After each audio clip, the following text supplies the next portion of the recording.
Hey guys, this is Joey Two Vests of Two Vest Ventures, and welcome to what am I looking at here?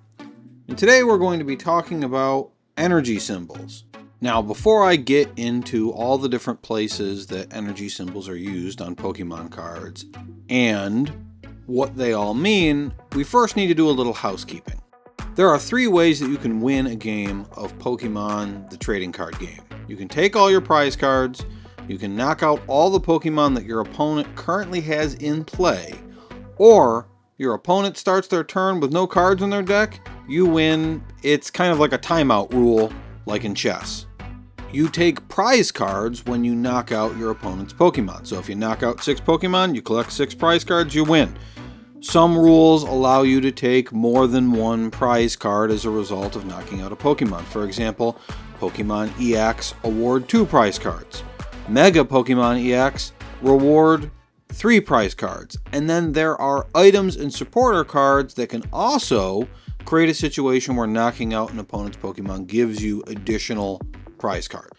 In the second way to win, all that means is that your opponent is allowed to have 1 active Pokemon and then other Pokemon on their bench. If they have nobody left, you win. It doesn't matter what's in their deck. It doesn't matter what's in their hand. If they have no Pokemon out on the table, you win. How do you knock your opponent's Pokemon out? You drop their HP to 0. So on the top right of the card, there's a little HP number that tells you how many hit points that Pokemon has. And as they evolve up, the evolved forms of the Pokemon always have a higher hit point total. Now, why did I review all of that in a video about energy types?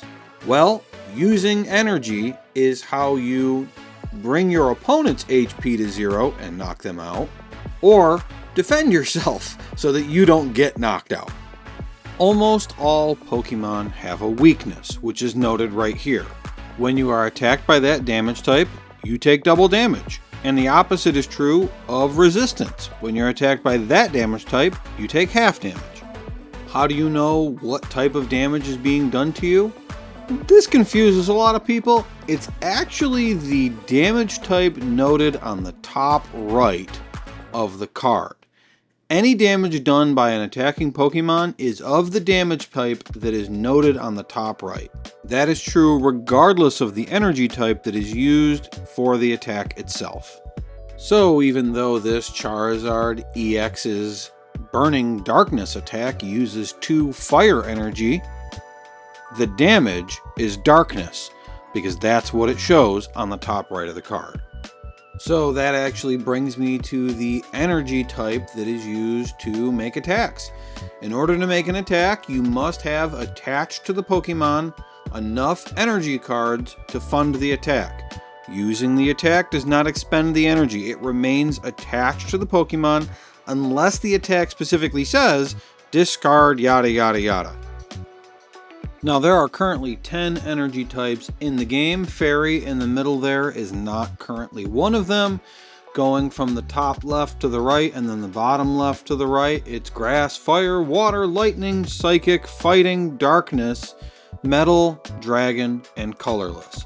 Yes, it's metal, not steel. Yes, it's lightning, not electric. That's what the trading card game uses. And when it comes to the basic energy cards that you can use, there is no dragon and there is no colorless. There are only 8 basic energy cards. So we can look here at this Mega Greninja EX card and see that Ninja Spinner, the attack, requires 2 water energy to be used. But if there is no colorless energy, then how does Cinccino EX use Energized Slap? Basically, any energy type can work for colorless. So if you have an attack that requires 2 fighting energy and 1 colorless, like Mega Gallade EX's Marvelous Edge, then you need 2 fighting energy and 1 of anything else.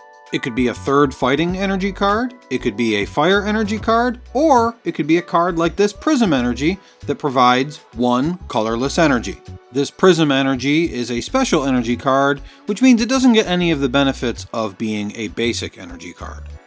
Okay, one last thing before I wrap up. On the bottom right of the card, it says Retreat, and then there is a number of colorless energy. Some cards, like this Pikachu, have 1 colorless energy, others don't have anything, and others might have 3 or even 4 colorless energy. That means that during your turn, you can look at your active Pokemon and remove a number of energy equal to however many colorless energy are listed there, discard those energy cards, and you can move your active Pokemon to your bench and replace that Pokemon with another Pokemon that is currently on your bench. Retreating in this way can only be done once per turn. And alright, that is everything for today. Thank you so much for watching. If you enjoyed this video, if you learned something, please subscribe and like the video, and I will see you next time.